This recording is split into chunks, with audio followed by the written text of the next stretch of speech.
Local bodies సంబంధించి Congress result సిగ్నిఫికెంట్గా చాలా బాగుందంటారు. వాళ్ళు చెప్పేది ఏంటంటే మీ ఈ 6 వాళ్ళు చెప్పిన దానిలో సిరిసిల్ల కూడా కరెక్ట్ రిజల్ట్ రాలేదంటారు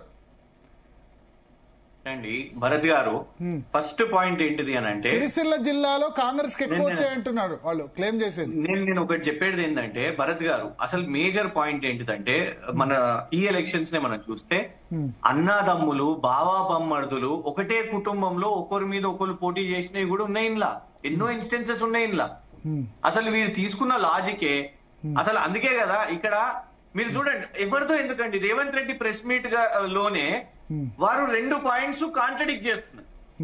వారే బీఆర్ఎస్ బీజేపీ ఒకటి అనేసి చెప్పిండ్రు. ఇందులో వారే ఏమనంటారంటే ఇలా ముఖ్యమంత్రిని చూసో మంత్రిని చూసో ఎమ్మెల్యేని చూసో ఓటేయర్ ఇందులో ఆ గ్రామంలో ఆ ఈక్వేషన్స్ ఆ విలేజ్ ఈక్వేషన్స్ ఏముంటాయో అక్కడికక్కడనే జరిగింది అని. అంటే ఈ 2 మీదే క్లారిటీ లేదు కదా. 2 పొలిటికల్ పార్టీస్ కలిసినాయని మీరే చెప్తారు. కింది స్థాయిలో విలేజ్ లెవెల్ పాలిటిక్స్ అండి అని మీరే చెప్తారు. అక్కడనే మీరు ఆలోచించండి. అంటే ఒకటి ఏంటిదంటే అనిరుద్ధ్ రెడ్డి గారి స్టేట్మెంట్ ఒకసారి మనం మాట్లాడుకుందాం. నా ఊర్లో నాన్నే ఓడగొట్టిండ్రు, నా గుండె మీద దన్నిండ్రు. నెక్స్ట్ ఫేజ్ వచ్చేసరికి ఏం చేసిర్రు, నేను మీకు ఎవరికి ఇంద్రమ్మ ఇల్లు ఇయ్యను, నేను మిమ్మల్ని ఏంది మీరు చచ్చిపోడు కాదు, ఓడిపోతే మీరు చచ్చిపోడు కాదు, గెలిస్తే నేనే మిమ్మల్ని చంపుతా. ఈ స్టేట్మెంట్లు గురించి మాట్లాడాలి కదా కాంగ్రెస్ నాయకులు. దీంతోనే అర్థమవుతున్నది అంటే ఎంత ఎఫెక్ట్ పడ్డది. ఇప్పుడు మేళ్ల చెరువు అనే ఉన్నదండి, ఉత్తమ్ కుమార్ రెడ్డి గారు స్ట్రాంగ్ హోల్డ్. 11,000 ఓట్లు ఉంటాయి అందులో. ఆ గ్రామంలో 8,800 ఓట్స్ పోలైనాయి. అందులో 8,800 ఓట్స్ పోలైనాయి. అందులో 1000 ఓట్లతోని బీఆర్ఎస్ గెలిచింది మేళ్ల చెరువులో, హుజూర్ నగర్ లో. అక్కడ మాకు ఎమ్మెల్యే అభ్యర్థి కూడా లేరు, సైదిరెడ్డి గారు అటు వెళ్ళిపోయినరు. అంటే దీంతో మీరు ఒకటి తెలుసుకోవాల్సింది ఏంటంటే ప్రజల్లో ఇవాళ మీరే అన్నారు భరత్ గారు, మేము ముగ్గురం స్టార్ట్ కాకముందు మీరు ఒకటి అన్నారు, ప్రజల నాడి ఇవాళ ప్రజలకు స్పష్టంగా అర్థమైపోయింది. ప్రజల మీద పొలిటీషియన్స్ రుద్దుతున్నారు, which is very wrong. BRS BJP లేదు, కాంగ్రెస్ బీఆర్ఎస్ అని ఇంకొకరు మాట్లాడుతారు. ప్రజలు ఒకటే రోజు 2 ఓట్లు కూడా ప్రజలకి ఇది ఉన్నది, వాళ్ళకి అది తెలుసు.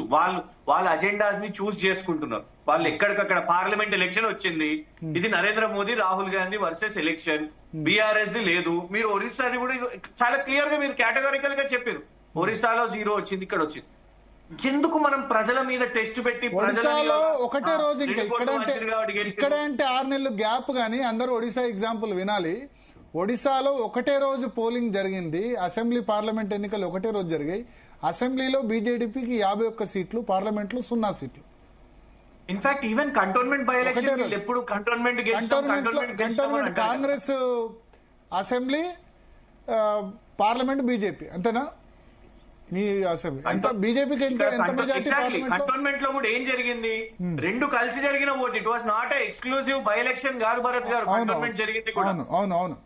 అండ్ వీళ్ళకి అభ్యర్థి కూడా లేకుండే. గద్దరన్న బిడ్డ గద్దరన్న డ్రీమ్ ఏముండే, పార్లమెంటరీ పాలిటిక్స్ ఉండే. తుపాకీ కాదు, పార్లమెంటరీ పాలిటిక్స్ చేయాలి, కాన్స్టిట్యూషనల్ పాలిటిక్స్ చేయాలి.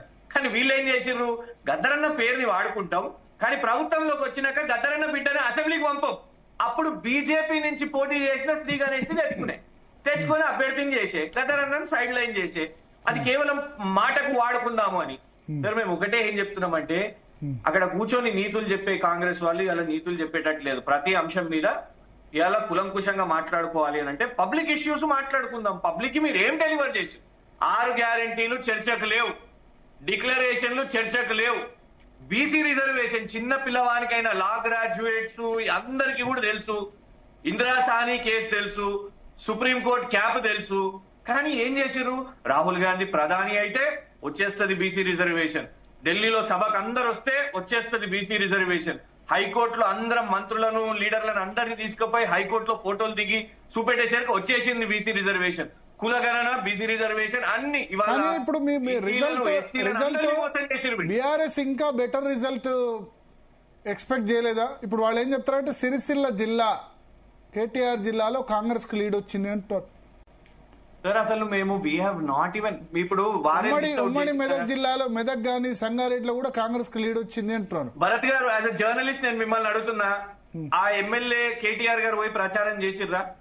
ఏమైనా మీటింగ్లు పెట్టిర్రా, ఏమైనా సభలు పెట్టిర్రా? ఇప్పుడు అయిపోయిన తర్వాత పెడుతున్నారు, సభలు అయిపోయిన తర్వాత పెడుతున్నారు కదా, అయిపోయిన తర్వాత సర్పంచులకు సన్మానం చేస్తున్నారు కదా. సార్ భరత్ గారు మా కార్యకర్తలు ఏం చేయొద్దండి. మా కార్యకర్తలు వాళ్ళంతటా వాళ్ళు గెలిస్తే వాళ్ళంతటా వాళ్ళు వీళ్ళ హత్యలను, వీళ్ళ మూత్రాలను, ఈ అన్ని చిల్లర రాజకీయాలు చేసి చూడండి, వాటిని ఎదుర్కొని వాళ్ళ గెలిస్తే అంటే ఇప్పుడు మీరు నేను అనేది ఏంటంటే మీరు అక్నాలెడ్జ్, ఇప్పుడు ఆ ఎన్నికను అక్నాలెడ్జ్ చేయకపోతే మీరు సన్మానాలు ఎందుకు చేస్తున్నారు పోయి మళ్ళా?